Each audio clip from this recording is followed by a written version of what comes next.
একাধিক কর্মসূচির মাধ্যমে যাত্রী সেবা দিবস পালন করল বাগডোগরা বিমানবন্দর কর্তৃপক্ষ। সেবা, সংস্কৃতি এবং যুব সমাজকে এগিয়ে নিয়ে যেতে এবং যাত্রীদের সম্মান প্রদর্শনের মাধ্যমে এই দিনটি পালন করা হয়। এদিন বিমানবন্দরে আগত সকল যাত্রীদের ভারতীয় পরম্পরা অনুযায়ী শুভেচ্ছা ও রক্তদান শিবির, স্বাস্থ্য শিবির পরিষেবায় রক্ষায় বৃক্ষরোপণ, শিশুদের জন্য দেশাত্মবোধক অঙ্কন প্রতিযোগিতা এবং শিক্ষার্থীদের বিমানবন্দরে চাকুরির ক্ষেত্রে কি করা যায় প্রয়োজনীয় তাও জানানো হয়। এদিন বিমানবন্দরে এই যাত্রী সেবায় খুশি বিভিন্ন রাজ্য থেকে আসা যাত্রীরা।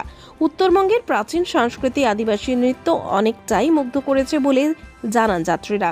পরে বিমানবন্দরের নির্দেশক মোহাম্মদ আরিফ জানান, যাত্রীদের আতিথেয়তা করার পাশাপাশি তাদের কাছ থেকে একাধিক মতামত বিমানবন্দরের পরিবেশকে আরও উন্নত করবে।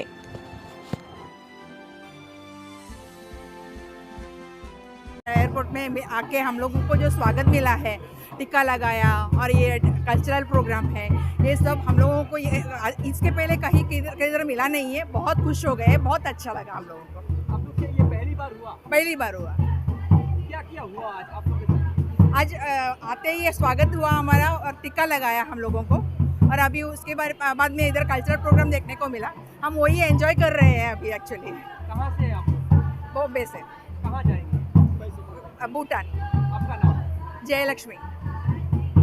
है आज बागडोगरा एयरपोर्ट पे यात्री सेवा दिवस पालित हो रहा है। कैसा लग रहा है, क्या बोलना चाहेंगे? ये पूरा हमारा इंडियन कल्चर के बारे में शो हो रहा है। बेसिकली सारे एयरपोर्ट पे ऐसे कभी होता नहीं है, बट अभी देख के हम लोग को भी हमारे कल्चर के बारे में पता चलता है कि हमारे यहाँ पे मल्टीपल स्टेट्स है, हर स्टेट्स की अलग अलग सारे कल्चर्स है। वो कल्चर हमें जानने के पता चलता है कि हमारे यहाँ पे कैसे लोग रहते हैं, उनके यहाँ समाज में कैसे काम होता है, क्या सारी चीज़ें हैं, वहाँ के लोग में कितनी प्यार और नम्रता से मतलब ये इंजॉयमेंट कर रहे हैं। ये सारी चीज़ें देखने को मिल के अच्छा लग रहा है, बहुत अच्छा लग रहा है हमें। ये जो वेलकमिंग हुआ, ये तो एक नया तरीका है। यस बहुत ये वेलकम करने का तरीका, मतलब हम लोग एंटर होते ही ये दिन की शुरुआत बहुत अच्छी हो गई हमारी। आपका नाम? अभिषेक, कहाँ से? मुंबई से आया। कहाँ जाएंगे?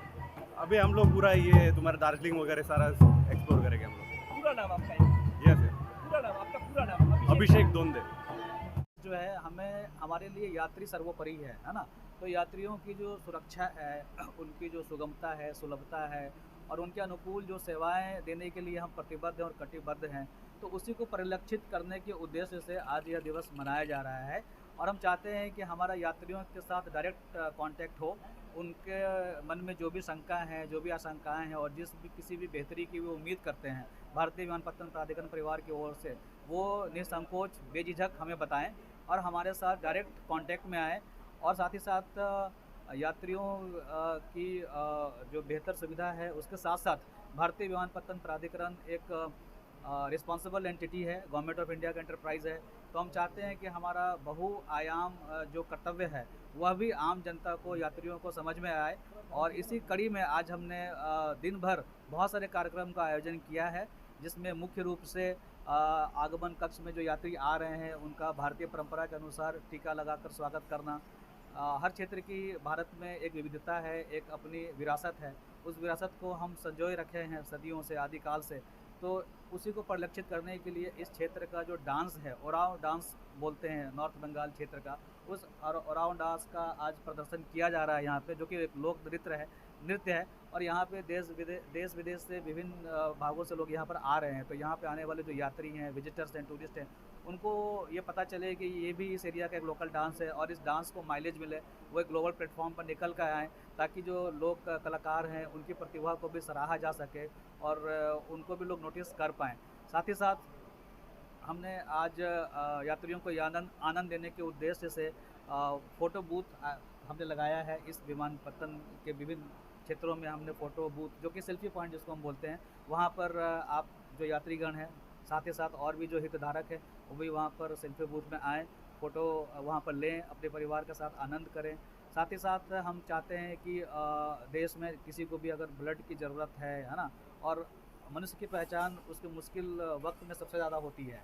तो कई बार अक्सर ये देखा जाता है कि हमारे देश में जिस तरह कभी कोई दुर्घटना हो गई, कोई हादसा हो गया, कोई बीमारी हो गई जिसमें रक्त की ज़रूरत है, लेकिन समय पे हमें रक्त मुहैया हम नहीं करा पाते, तो कई जानें चली जाती हैं। तो उसी उद्देश्य से प्रेरित होकर हमने आज ब्लड डोनेशन कैंप ऑर्गेनाइज़ किया है, जिसमें हमने रेड क्रॉस सोसाइटी का हेल्प लिया है। हम इसके लिए रेड क्रॉस सोसाइटी परिवार के प्रति अपना आभार व्यक्त करना चाहते हैं। साथ ही साथ हमारे इस विमान क्षेत्र पर कई तरह के कार्मिक कार्य करते हैं। कुछ लोगों का लिविंग स्टैंडर्ड अच्छा है, कुछ लोगों का उतना अच्छा नहीं है। तो हम चाहते हैं कि सब लोग को बराबरी का मौका मिले और अपने शरीर को वो स्वस्थ रखें, और उनके अंदर कोई भी इस तरह की बीमारी है तो उसका वो डॉक्टर से मिलें, उनसे परामर्श कराएं और अपने शरीर को स्वस्थ रखें। तभी स्वस्थ रहेगा हम भारतीय, तभी हमारा देश भी स्वस्थ हो पाएगा। और विकसित भारत बनने के लिए भारतीयों का स्वस्थ होना सबसे बड़ी प्राथमिकता है। तो इसी कड़ी में हमने आज एक हेल्थ कैंप का भी ऑर्गेनाइज़ किया है, जिसमें हमारे ड्राइवर बंधुओं के लिए आई चेकअप का हमने प्रावधान किया हुआ है। साथ ही साथ जो यात्री हैं और जो अन्य हितधारक हैं, वो हमारे यहाँ जो आज हमने मेडिकल कैंप लगाया है उसमें जो भी टेस्ट इंस्टेंट हो सकते हैं वो टेस्ट वो करवा सकते हैं। जैसे ब्लड शुगर हो गया, बीपी हो गया, इस तरह का हीमोग्लोबिन काउंट हो गया, तो वो टेस्ट वो कराएं और वो समझें कि उनके शरीर में किस तरह की कमियां हैं। उन कमियों को दूर करने के लिए डॉक्टर से परामर्श लें और अपने आप को स्वस्थ रखें। साथ ही साथ हमने अपने बच्चों के बीच में, जो यात्रियों के बीच से भी हो सकते हैं और स्कूली बच्चे भी हैं, इनके बीच में देशभक्ति की भावना से प्रेरित होकर और उसको और उनके अंदर देश प्रेम की भावना से ओत-प्रोत करने हेतु हमने उनके लिए प्रश्नोत्तरी कार्यक्रम का आज आयोजन किया है। साथ ही साथ वो चित्रकला प्रतियोगिता का भी आयोजन किया है, जिसमें वो अपनी चित्रकला के माध्यम से एक सच्चे भारतीय का क्या-क्या कर्तव्य है, हमारा देश कितना महान है, हमारी राष्ट्रवाद हमारे लिए कितना ज़रूरी है आज के समय में, इन सभी भावनाओं को और उजागर करने के लिए उनको एक प्लेटफॉर्म देंगे। और जो भी बच्चे इसमें शिरकत करेंगे, पार्टिसिपेट करेंगे, उनको हम ज़रूर सम्मानित भी करेंगे। साथ ही साथ आप सब जानते हैं कि हमारा देश युवाओं का देश है और युवाओं को अपने कैरियर के संभावना को तलाशने में कई सारे क्षेत्रों का सहारा लेना पड़ता है। तो जो नागर विमानन क्षेत्र है, इसमें भी रोज़गार की अपार संभावनाएं हैं, बट कहीं ना कहीं पे उनके पास इंफॉर्मेशन की कमी है। तो उस कमी को दूर करने के उद्देश्य से हमने एक स्कूल से टाइप किया हुआ है, सिलीगुड़ी बालिका हिंदी उच्च विद्यालय से आज टाइप किया हुआ है। उनके बच्चे और बच्चियां खास करके यहाँ पर आएंगी और उनको हम एयरपोर्ट के वातावरण से हम उनको परिचित करवाएंगे और साथ ही साथ हम ये भी बताएंगे कि आप विमानन क्षेत्र से कैसे जुड़ सकते हैं, इसमें करियर की क्या क्या संभावनाएं हैं और क्या क्या अर्हताएं और योग्यताएं उनके पास होंगी, तभी वो इसमें उनको जॉब मिल पाएगा और हमारे परिवार को सदस्य बन पाएंगे। तो हम उनको भी प्रेरित करेंगे, उनको भी अवगत कराएंगे, उनको भी हम परिचित कराएंगे। उसके बाद हम पर्यावरण के प्रति भी इक्वली रिस्पॉन्सिबल हैं और जिस तरह से जननी का स्थान भारतीय समाज में सर्वोपरि है, उसी तरह से पर्यावरण भी हमारे लिए माँ तुल्य है और हमारा भविष्य तभी सुरक्षित होगा, आने वाली पीढ़ी तभी सही वातावरण में रह पाएगी जब हम आज के दिन में पर्यावरण के लिए चिंतित हों और उसको संरक्षित करने के लिए कारगर कदम उठाएं। तो उसी कड़ी में हमने एक मुहिम छेड़ा हुआ है भारतीय विमानपत्तन प्राधिकरण परिवार ने, जिसका शीर्षक है एक पेड़ माँ के नाम। तो उसी कड़ी में आज हम वृक्षारोपण कार्यक्रम भी आयोजित करेंगे और इस